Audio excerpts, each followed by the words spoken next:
November 2019. A cold winter storm had settled over the quiet Canadian city of Kelowna. Snow drifted across the empty streets while freezing wind rattled every window in the neighborhood. Inside a small apartment, Adrian Walker sat alone in his room scrolling through Facebook after finishing another long day of college assignments. The clock showed 8:30 at night. As the snowfall grew heavier, Adrian grabbed his phone and walked into the living room where a warm stone fireplace filled the apartment with soft orange light. He sat down in front of the fire, letting the warmth chase away the cold. Everything felt peaceful until his phone vibrated. A Facebook notification appeared on the screen. "Claire Bennett accepted your friend request." A smile slowly crossed Adrian's face. He had sent that request 3 days earlier after seeing Claire in a mutual friends list. Without thinking too much, he typed a simple message. "Hi." Only a few seconds passed before another notification arrived. "Hello." Adrian stared at the screen for a moment. He honestly expected no reply. The conversation continued. "Where are you from?" "Kelowna." "What about you?" "Vancouver." The chat felt surprisingly natural. Still, Adrian remained careful. Fake accounts were common, and he wondered if one of his college friends was trying to prank him. For the next several days they continued talking. Claire never avoided his questions. She never acted strangely. She even shared small details about her life. She had recently moved to Vancouver for college. She loved photography. She hated winter. She dreamed of traveling across Canada one day. Every answer sounded genuine. After almost a week, Adrian finally gathered enough courage to ask for her phone number. To his surprise, she gave it without hesitation. That night, Adrian called her for the first time. A soft, nervous voice answered. They spoke for almost 2 hours. There was no prank, no fake identity. Claire was real. From that day, everything changed. Morning messages became afternoon conversations. Afternoon conversations turned into late-night calls. Sometimes they stayed awake until sunrise, talking about life, family, dreams, and childhood memories. The distance between Kelowna and Vancouver slowly disappeared. Even though they had never met in person, it felt like they had known each other forever. Nearly 2 months later, Claire confessed something she had been hiding. She told Adrian she had fallen in love with him. Adrian smiled without saying a single word for several seconds. Then he quietly admitted he felt exactly the same. Their relationship officially began. Months passed. The entire world changed when the pandemic arrived. Cities became silent. Roads emptied. People stayed inside their homes. But somehow Adrian and Claire only grew closer. Every single day they spent hours together through video calls. Whenever one felt lonely, the other was always there. After graduating, Adrian accepted a customer support job in Burnaby. It was almost 4 hours away from his hometown. The work schedule was exhausting. Many nights he worked until sunrise, answering customer calls from different countries. Still, he never missed talking to Claire, no matter how tired he became.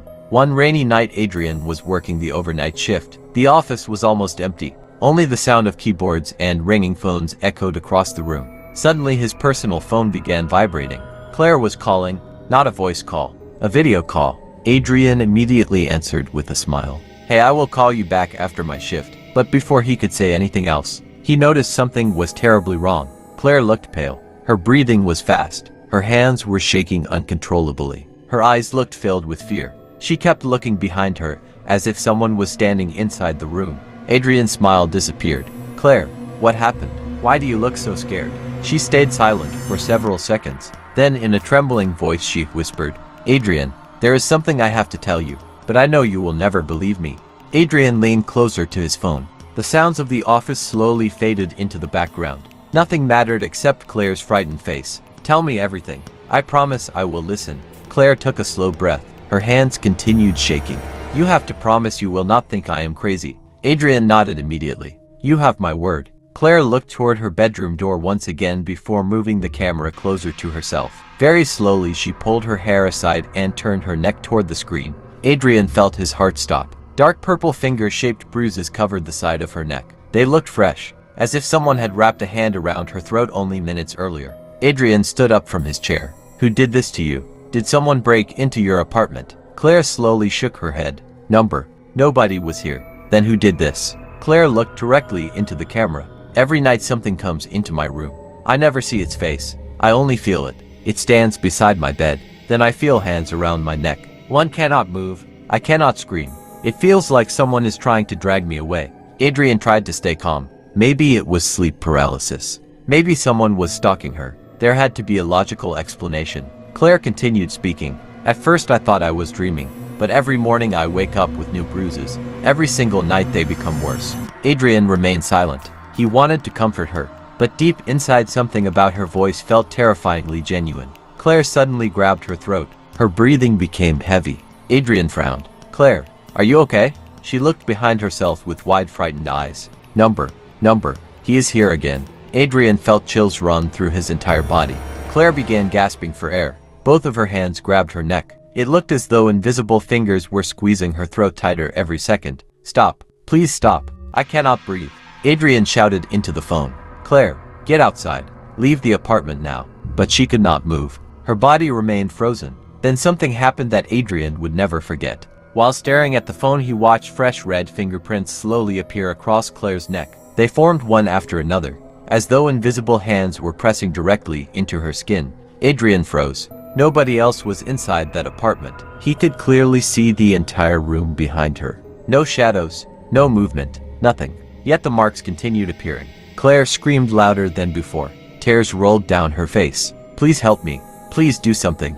Adrian felt completely helpless. He stayed connected to the video call for the rest of the night.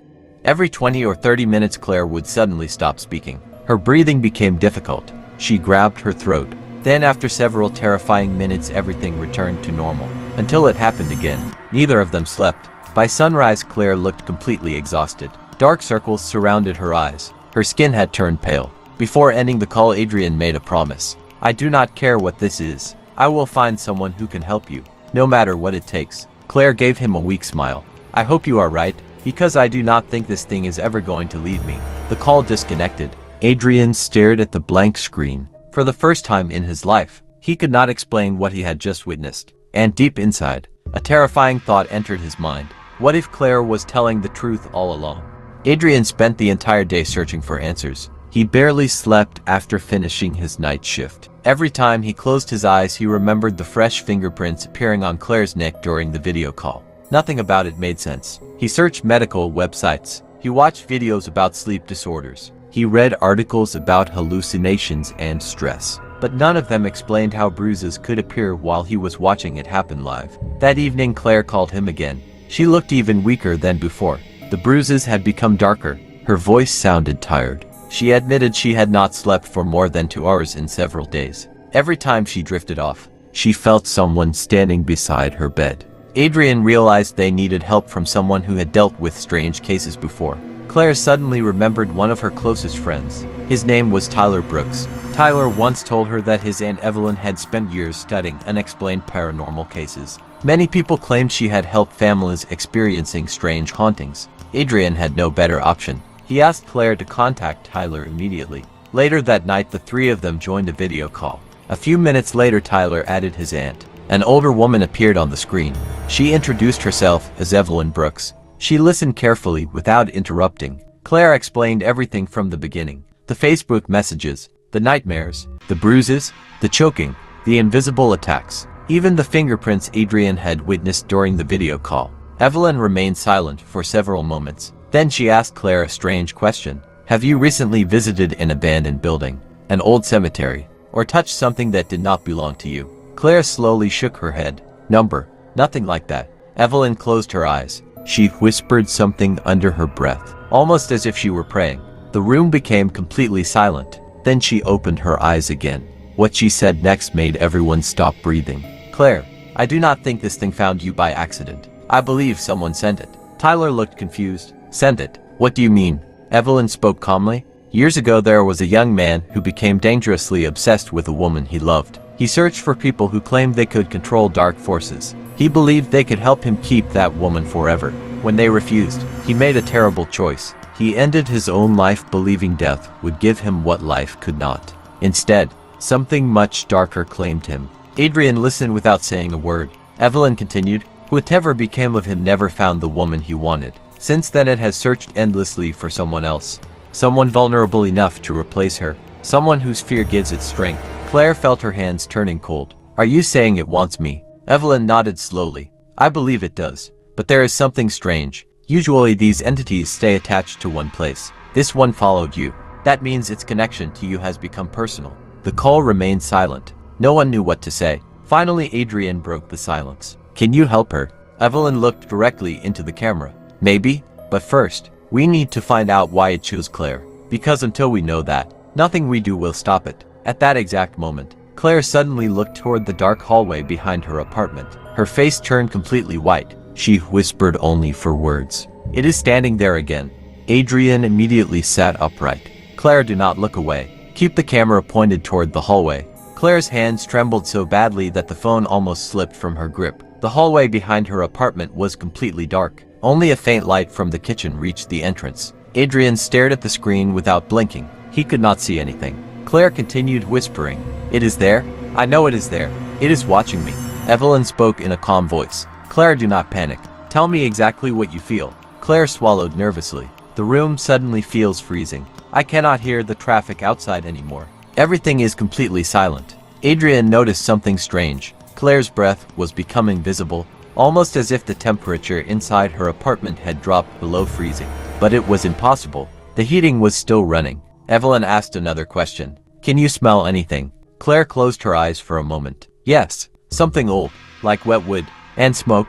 The moment those words left her mouth, the lights inside the apartment flickered. Once, twice, then everything went dark. Claire screamed. The video became blurry. Only the light from her phone illuminated her terrified face. Adrian shouted her name again and again. "Claire, Claire, answer me." A loud crashing sound echoed through the phone.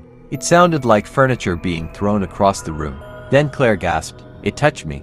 Adrian's heart pounded. "Run. Get outside now." Claire tried to stand, but halfway to the apartment door she suddenly froze. Her body refused to move. She looked straight ahead as if someone invisible was blocking her path. Then very slowly, her head tilted upward. Her eyes rolled back until only the whites were visible. Tyler covered his mouth in shock. Evelyn immediately raised her voice. "Claire, listen to me. Fight it. Do not let it inside your mind." Claire did not respond. Her lips began moving, but the voice that came through the phone was not hers. It was deep, cold, and completely emotionless. "She belongs to us now."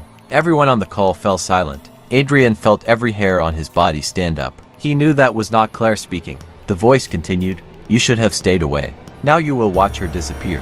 The phone suddenly hit the floor. The screen spun across the room. For a few seconds Adrian could only see the ceiling. Then the camera stopped moving. Claire was lying on the floor several feet away. She was struggling to breathe, as if invisible hands were crushing her chest. Adrian shouted helplessly, "Someone help her, please." Evelyn closed her eyes for a few seconds before speaking. "Adrian, listen carefully. This is no longer just haunting her. It has already started claiming her. And if we wait any longer, the next attack may be the last one." The call ended only after Claire slowly regained consciousness. She remembered almost nothing. The only thing she could recall was an overwhelming feeling that someone had been standing directly behind her. Adrian stayed awake for the rest of the night. His mind refused to accept what he had just witnessed. The voice, the freezing temperature, the invisible force, none of it could be explained. The following morning Evelyn called Adrian privately. Her voice sounded much more serious than before. "There is something I did not tell everyone last night." Adrian immediately asked why. "Because I needed to be certain first." After hearing that voice, "Now I am certain. Whatever is following Claire is becoming stronger every single day. It is no longer satisfied with frightening her. It is trying to completely control her." Adrian remained silent. He could hear his own heartbeat. Evelyn continued, "If this continues much longer, Claire may begin losing time. She may wake up without remembering what happened. She may speak in voices that are not her own. And eventually, she may stop recognizing the people she loves." Adrian refused to believe it. "There has to be another way. Tell me what I need to do." Evelyn thought for a moment. "You cannot solve this from hundreds of miles away. You need to be with her. If she is ever attacked again, she must not be alone." Those words stayed in Adrian's mind for the rest of the day. After finishing work, he called Claire. She looked exhausted. Dark circles covered her eyes. She admitted she had become afraid of sleeping. Every time she closed her eyes, she dreamed of the same place. A huge white hall, completely empty, except for two large black doors. She always stood in the middle of the hall, unable to move, unable to run. Then footsteps echoed through the darkness. Someone slowly walked toward her. She never saw the face, only a tall shadow. Before it reached her, she always woke up choking for air. Adrian listened carefully. Every single dream was exactly the same.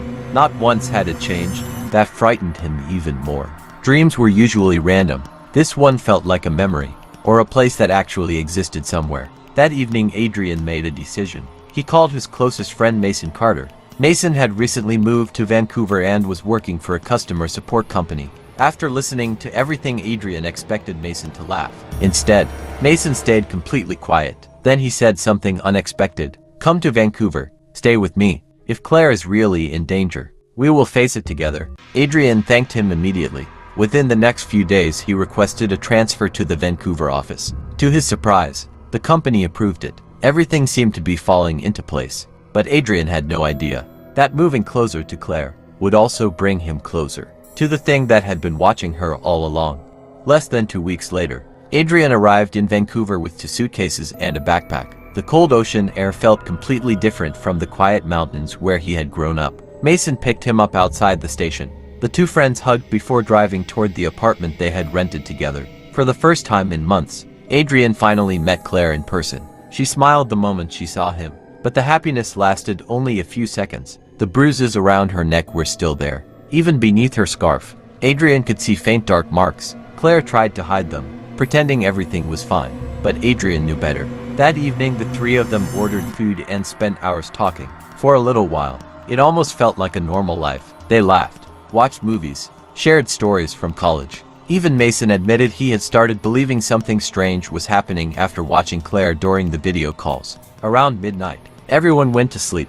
Mason chose the bedroom downstairs. Adrian and Claire stayed in the upstairs living area where a large sofa had been turned into a bed. Outside, rain tapped softly against the windows. Inside, everything was quiet. Adrian stayed awake scrolling through his phone while Claire slept beside him. He gently brushed her hair away from her face. For the first time in months, she looked peaceful. Almost an hour passed. Then Adrian felt something unusual. A warm breath touched his bare foot. He quickly looked around. Nothing. He convinced himself it was only the heater. A few minutes later, the same warm breath returned. This time it lasted longer. It felt as though someone was standing inches away from him. Breathing slowly, Adrian's body became tense. He looked toward the balcony. The curtains moved slightly, but every window was closed. He reached for his phone to switch on the flashlight. Before he could touch it, a whisper drifted across the room. So soft, so close, that it felt like someone had leaned beside his ear. He could not understand the words, only the voice. Then silence. Several seconds later, the whisper came again, closer than before. Adrian slowly turned his head. There was no one beside him. His heartbeat became faster. He quietly whispered to himself, "Leave us alone." The instant those words left his mouth, his entire body froze. He could no longer move. His arms, his legs, even his fingers refused to respond. His breathing became shallow. He tried calling Claire's name. No sound came from his throat. Panic spread through every part of his body.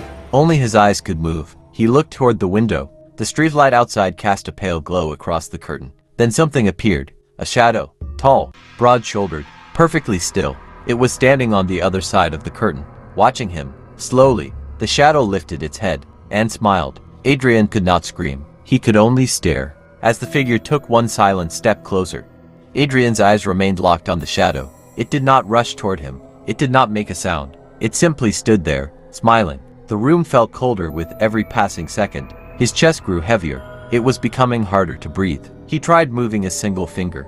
Nothing happened. The invisible pressure holding him down became even stronger.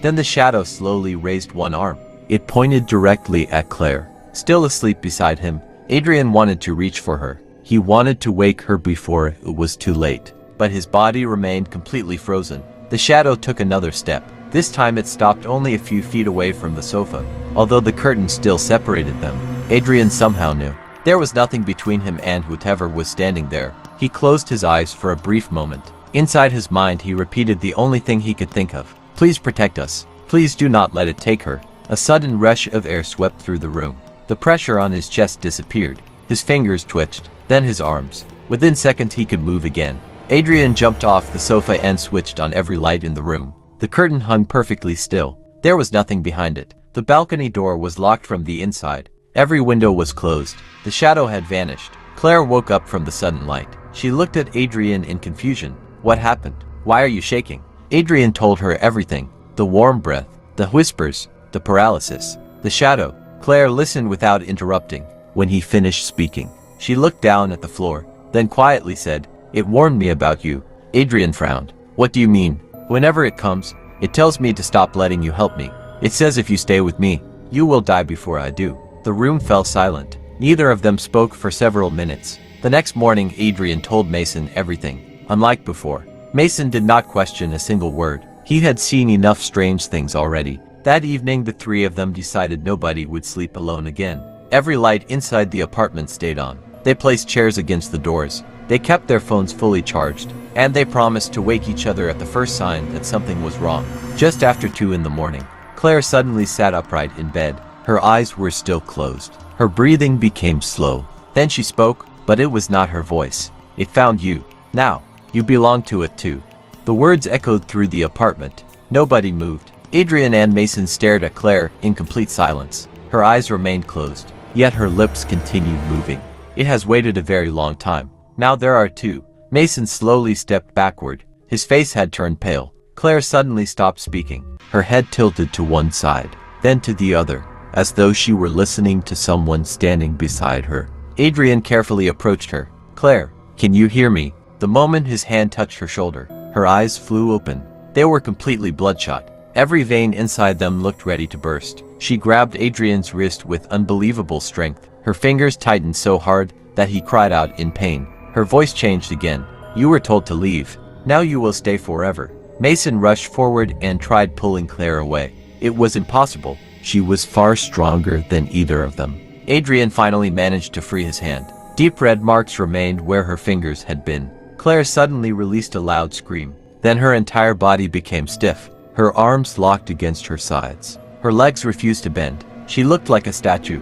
A thin stream of blood slowly began running from her nose. Mason grabbed his phone.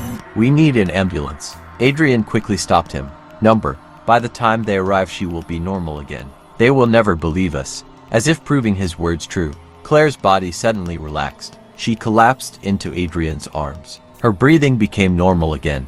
A few minutes later, she opened her eyes, completely confused. Why are both of you looking at me like that? Neither Adrian nor Mason answered, because they knew. She remembered nothing. The rest of the night passed in complete silence. Nobody slept. As sunrise approached, Adrian called Caleb Foster, the only person he trusted enough to tell everything. Caleb listened without interrupting. When Adrian finished, Caleb spoke in a serious voice. I need to ask someone much more experienced than me. Do not make any decisions until I call you back. Late that afternoon, Caleb finally returned the call. His voice sounded tense. I spoke with Father Benjamin Hayes. He believes this is not an ordinary haunting. He wants Claire to begin a special prayer every morning before sunrise. No matter how much she refuses, you must not let her skip a single day. Adrian asked the question that had been haunting him for weeks. Will this stop whatever is following her? There was a long silence. Then Father Benjamin's answer came through Caleb. It will slow it down. But if you are already seeing shadows, it means the entity has crossed the first boundary, and once it crosses the second, it will no longer need Claire. It will start choosing who comes next. The next morning, Adrian woke before sunrise. The apartment was completely silent. Outside, the windows' thick gray clouds covered the sky. Rain tapped softly against the glass. Claire was still asleep on the sofa. Mason quietly prepared coffee while Adrian placed a small wooden cross and a printed prayer on the table. A few minutes later, Claire opened her eyes. She looked exhausted, as though she had not slept at all. Adrian gently helped her sit down. Father Benjamin said you need to read this prayer every morning. Claire looked at the paper. Almost immediately her expression changed. I do not want to read it. Her voice sounded unusually cold. Adrian stayed calm. You have to. It may help. Claire pushed the paper away. Number. Please. I just want to sleep. Mason exchanged a worried glance with Adrian. This was exactly what Father Benjamin had warned them about. Adrian picked up the paper again and placed it back into Claire's hands. Please. Trust me. Claire stared at the words for several seconds. Then she slowly began reading. The first few lines came out clearly. Suddenly her voice became slurred. She struggled to pronounce even the simplest words. It sounded as if someone was trying to stop her from speaking. She squeezed her eyes shut. Her hands started shaking violently. Keep going, Adrian said quietly. Do not stop. Claire forced herself to continue. Every sentence became more difficult than the last. Her breathing grew heavier.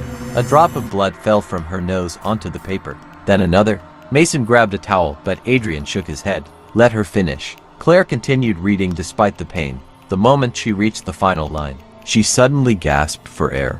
then collapsed backward onto the sofa. For several long seconds nobody spoke. Finally Claire opened her eyes. The tension had disappeared from her face. She looked around the room in confusion. Why do I feel so tired? Adrian smiled for the first time in days. Because you fought back. The next several mornings followed the same routine. Claire resisted every time. She struggled to read. Sometimes her words became almost impossible to understand. Sometimes her nose bled. Sometimes she burst into tears for no reason. But day after day, she completed the prayer. After a week something changed. The bruises around her neck slowly began fading. The nightmares became less frequent. For the first time in months, Claire managed to sleep through an entire night without waking up screaming. Everyone believed the nightmare was finally ending. Mason even joked that they should celebrate by going out for dinner. Claire laughed. Adrian finally allowed himself to believe they had won. But deep inside, something still felt wrong. Late one evening, Claire quietly admitted something she had never told anyone.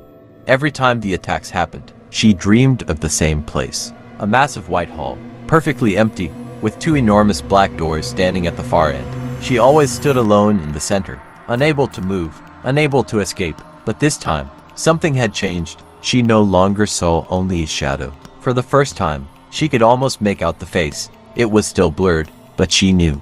It was smiling directly at her. For the next few days, everything remained peaceful. No screams, no bruises, no strange voices. Claire continued reading the morning prayer without missing a single day. Even Mason started believing the nightmare was finally over. Adrian wanted to believe it too, but every night before sleeping, he still locked every window, checked every door, and kept every light in the apartment on. He could not shake the feeling that something was still watching them. Then the night of the new moon arrived. The sky outside was completely black. Not a single star could be seen. Heavy clouds covered the city. Even the streets below looked unusually empty. Around 2:45 in the morning, Adrian suddenly woke up. He did not know why.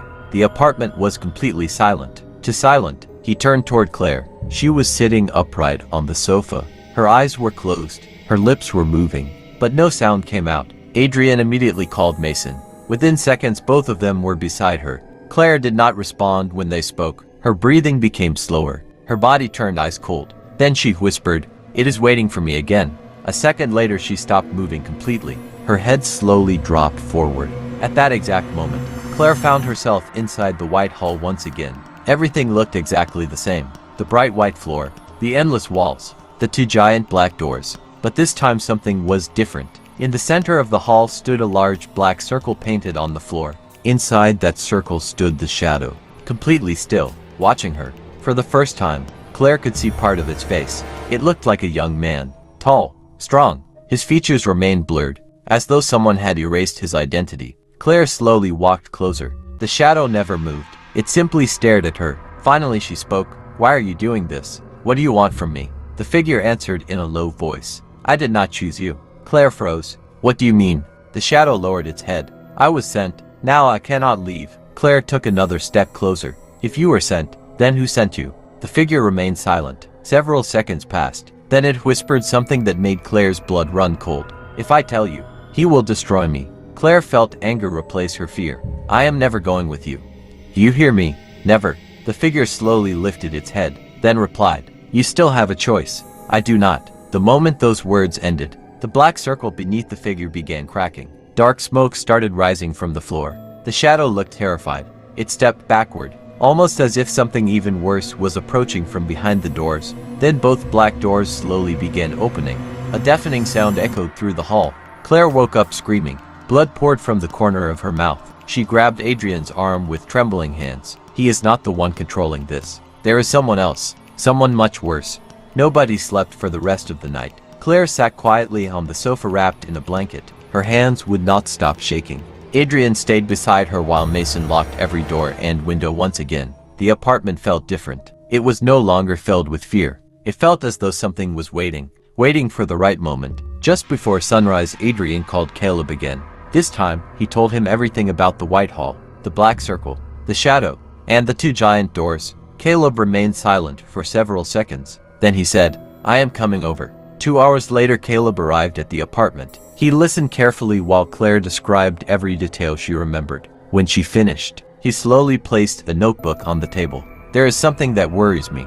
Claire looked at him. "What is it?" Caleb spoke calmly. Most spirits attack people because they are angry, some because they are trapped, but the one you described said something very unusual. I was sent. That means it may not be acting on its own. Someone or something else is controlling it. The room fell silent. Mason frowned. Then who is behind all this? Caleb slowly shook his head. I do not know. But whoever is controlling that spirit appears to be much stronger. Adrian looked toward Claire. She had become completely pale. Then she quietly said something none of them expected. There is one more thing I never told anyone. Everyone turned toward her. Claire looked down at her hands. Every time I enter that white hall, I hear another voice. Not the spirit. Someone else. It never comes close. It speaks from behind the black doors. Adrian immediately asked, "What does it say?" Claire closed her eyes, almost as if she could still hear it. The words were always the same. Bring her to me. A cold silence filled the apartment. Even Mason stopped breathing for a moment. Caleb slowly stood up. His face had lost all color. If that is true, then you are not dealing with one entity. You are dealing with two. The first one is only the messenger. The second one has never shown itself, because it has been waiting for the first one to deliver you. Claire suddenly grabbed her chest. Her breathing became uneven. She looked toward the dark hallway. Her eyes widened with terror. It is here. Before anyone could react, every light inside the apartment switched off at the exact same moment. The room disappeared into complete darkness. Then from somewhere inside the apartment, a man's voice whispered, "She is almost ready." The apartment was swallowed by darkness. Not a single light remained on. Even the streetlights outside the windows had gone out. Adrian quickly reached for his phone and switched on the flashlight. The narrow beam cut through the darkness. Mason grabbed another flashlight from the kitchen drawer. Caleb stood completely still, listening. No one spoke. The apartment had become unnaturally quiet. Then came the sound. Slow footsteps. They echoed from the hallway. One step, then another, as if someone was calmly walking toward them. Claire grabbed Adrian's arm so tightly that her nails dug into his skin. She whispered, "It never walks this close." The footsteps stopped, only a few feet away. Adrian pointed his flashlight toward the hallway. Nothing. The hallway was empty, but the air felt heavy, almost impossible to breathe. Then every phone inside the apartment vibrated at the same time. Adrian looked down. His screen had turned black. A single line of white text appeared. "Do not take her away." Mason checked his phone. The exact same message. Caleb looked at his device. The same words. None of them had received a notification. There was no sender, no phone number, only that message. Claire suddenly screamed. She was staring toward the end of the hallway. Her lips trembled. "He is standing there." Adrian looked again. This time, for only a brief second, he saw it. A tall figure, standing perfectly still. Its body was almost completely hidden by the darkness. Only its outline could be seen. Then it disappeared, as though it had never been there. Before anyone could move, a loud bang shook the apartment. The bedroom door slammed shut on its own. Another bang. The kitchen cabinets flew open. Glasses crashed onto the floor. The lights flickered once, then suddenly turned back on. Everything became silent. The apartment looked completely normal, except for one thing. The living room wall, written across it, in fresh red letters, were 5 terrifying words. "She belongs with us now." Claire burst into tears. Adrian stepped in front of her. His hands were shaking, but his voice remained steady. "No matter what happens, I am not leaving you." Caleb slowly looked at the message on the wall, then spoke in a voice filled with fear. "We have run out of time. We cannot handle this alone anymore. There is only one place left, and if they cannot stop this, nobody can."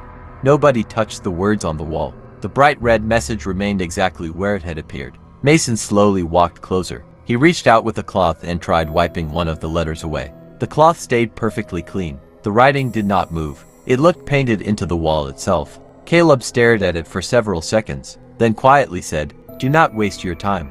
That message was not written for us. It was left for Claire." Claire sat silently on the sofa. She had stopped crying. She kept staring at the wall as though something else was hidden inside the words. Adrian knelt beside her. "We are leaving today. We are not spending another night here." Claire slowly nodded. Within and are they packed only the essentials. Before leaving the apartment, Adrian looked back one last time. Everything appeared normal. The furniture wasn't touched. The windows were closed. The lights were on. If someone walked inside, they would never believe what had happened there. The 4 of them got into Mason's SUV. Mason drove. Caleb sat in the front seat. Adrian stayed beside Claire in the back. For the first hour nobody spoke. The highway stretched endlessly through the mountains. Rain covered the windshield. The atmosphere inside the vehicle felt painfully heavy. Suddenly Claire grabbed Adrian's arm. Her breathing became fast. Please stop the car. Adrian looked at her. Why? My chest is burning. I cannot breathe. Please stop. Now. Mason glanced into the rearview mirror. We are in the middle of nowhere. There is nowhere to stop. Claire began crying. Please, do not take me there. Adrian frowned. What do you mean? Claire slowly lifted her head. Her eyes no longer looked like her own. The expression on her face had completely changed. You still have time. Turn around, or you will all die. The voice was not Claire's. It was the same cold voice they had heard before. Mason tightened his grip on the steering wheel. He pressed harder on the accelerator. The SUV continued forward. Claire suddenly screamed. Her entire body arched backward with a natural force. She clawed at the door handle, trying to throw herself out of the moving vehicle. Adrian wrapped both arms around her, holding her as tightly as he could. She fought with impossible strength. Her fingernails tore into his hands. Blood ran down his wrists. Still he refused to let go. The closer they drove toward their destination, the more violent Claire became. Then, without warning, she stopped struggling. Her body went completely limp. She slowly turned toward Adrian. A horrifying smile spread across her face. Then she whispered, "He is already waiting for you." Nobody answered. The only sound inside the SUV was the rain striking the windshield. Claire continued smiling, but the smile did not belong to her. Her eyes never blinked. They remained fixed on Adrian. Then she quietly laughed. A slow, hollow laugh that sent chills through everyone inside the vehicle. Mason gripped the steering wheel even tighter. Keep driving. Do not stop. No matter what happens. Caleb nodded without taking his eyes off Claire. Do not respond to it. It wants your fear. The highway slowly disappeared behind them as they entered a narrow forest road. Tall pine trees surrounded both sides of the vehicle. The deeper they drove, the weaker the phone signals became, until every phone displayed no service. Claire suddenly stopped laughing. She stared through the front windshield. He is here. Mason looked ahead. The road was empty. Only rain, fog, and endless trees. Then something crossed the road. A tall, dark figure. It moved from one side of the forest to the other. Not running, not walking, almost gliding through the fog. Mason slammed on the brakes. The SUV skidded across the wet road before stopping. Everyone looked outside. Nothing. The road was empty again. Mason stepped out to check. Adrian immediately followed him. Cold air hit their faces. The forest was completely silent. Not a single bird. Not a single insect. Only the sound of rain dripping from the trees. Then Adrian noticed something strange. Fresh footprints. They began in the middle of the road, as if someone had appeared out of thin air. The prints continued into the forest, but there were no footprints leading toward the road, only away from it. Mason stared at them. Someone should not be out here. Caleb walked over. He looked at the footprints for only a second. Then his expression changed. Those are not normal footprints. They are too deep, almost as if whoever made them was far heavier than a human being. Claire suddenly screamed from inside the SUV. All three men ran back. She was staring through the side window. Her finger pointed toward the forest. He is calling me. Adrian looked where she was pointing. At first he saw nothing. Then, far between the trees, a tall man stood perfectly still. His face remained hidden behind the falling rain. But one thing was unmistakable. He slowly lifted one hand and motioned for Claire to come to him. The moment Adrian blinked, the figure vanished, without leaving a single trace. Caleb immediately spoke. Get back in the vehicle. We cannot stop again, because whatever is following us is no longer waiting in the shadows. It has started leading us somewhere.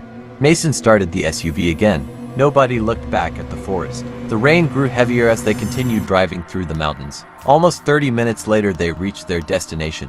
An old spiritual retreat stood at the edge of a dense forest. The place looked peaceful, but the moment Claire stepped out of the SUV, she froze. Her breathing became uneven. Number, please do not take me inside. Adrian gently held her hand. Everything will be okay. Claire suddenly pulled her hand away.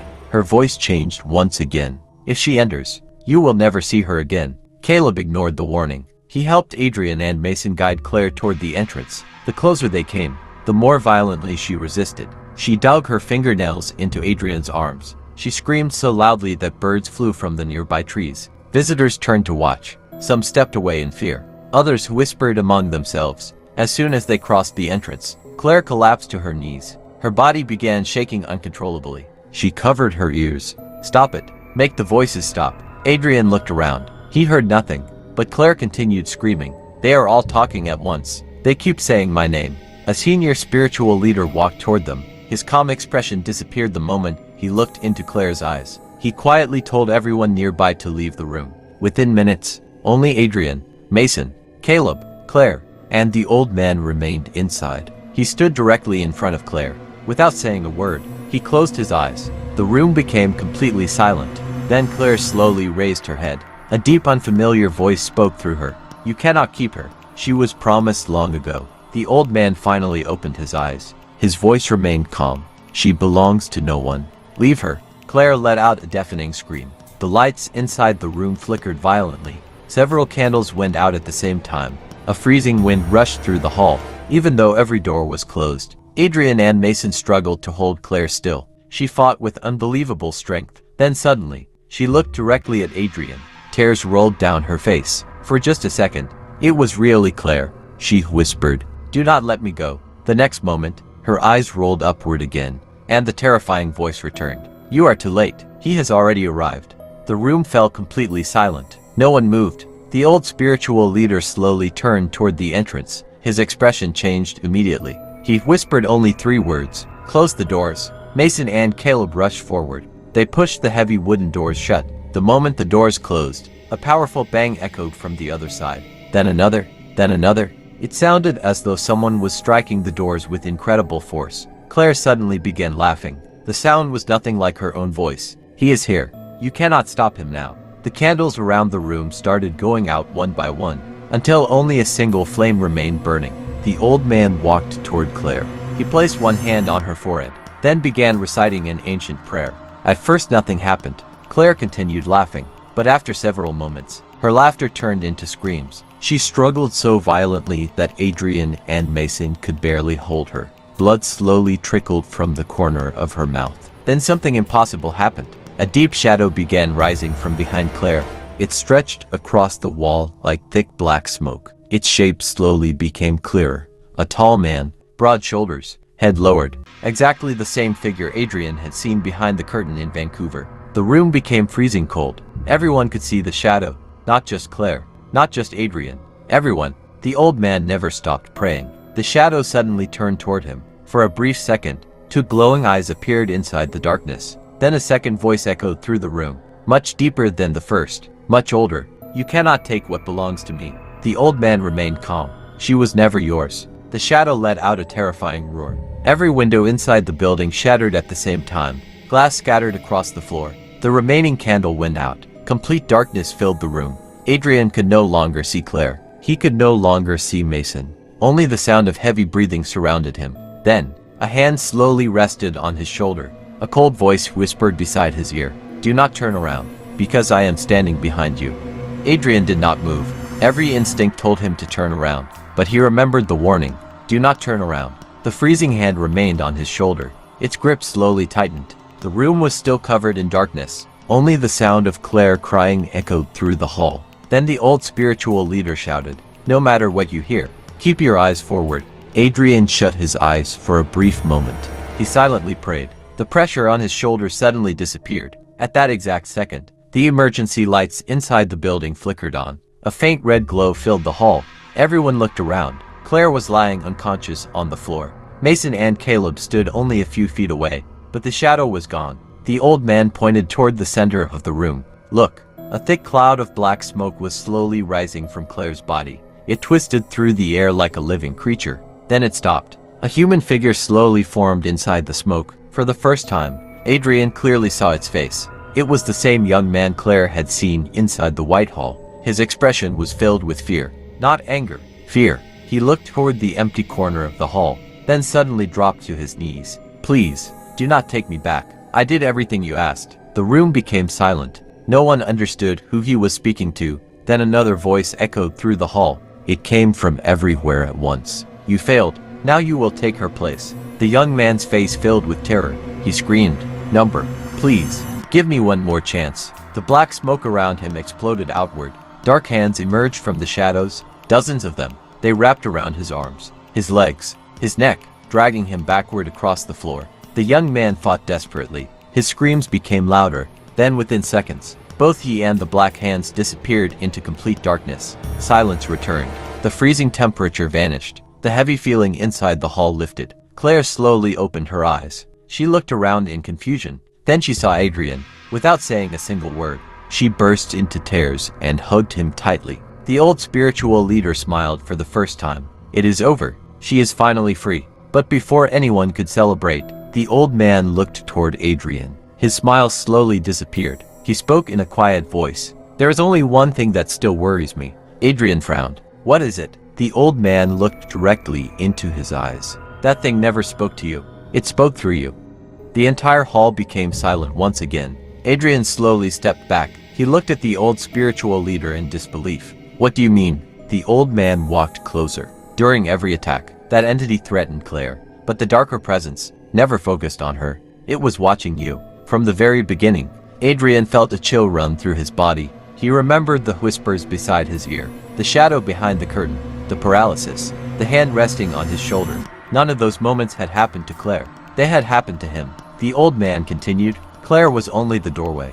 You were the destination. Adrian looked at Claire. She was completely confused. The old man gently placed his hand on Adrian's shoulder. Do not be afraid. It cannot return the way it once did. Its connection has been broken. But never forget one thing. Darkness always searches for another door. Months passed. Claire never experienced another attack. The bruises on her neck disappeared forever. The nightmares stopped. She could finally sleep peacefully. Adrian and Claire left Vancouver and started a new life together. Mason often visited them. None of them ever spoke about those terrifying months again. Life slowly returned to normal. Almost. One snowy evening, nearly a year later, Adrian was organizing old files on his laptop. He found the folder containing screenshots of his first Facebook conversation with Claire. He smiled, then opened the very first message. Hi. He scrolled upward, expecting to see the friend request notification. Instead, his smile disappeared. According to Facebook, there had never been a profile named Claire Bennett on his friends list. There was no deleted account, no deactivated profile, no conversation history before that first message. Only one unanswered question. Who had accepted his friend request that night? Adrian quietly closed the laptop. Outside, snow began falling exactly the way it had on the night everything started. As he looked through the window, a tall figure stood across the street, watching the house, perfectly still. Adrian blinked. The figure was gone. He never told Claire what he saw, because some questions are better left unanswered. And sometimes, the scariest part of a story is believing it has truly ended. So this was the story. If you enjoyed it and want to hear more terrifying stories like this, make sure to like, share this video with your friends, and follow Nightmare Files. Your next nightmare could be the very next story.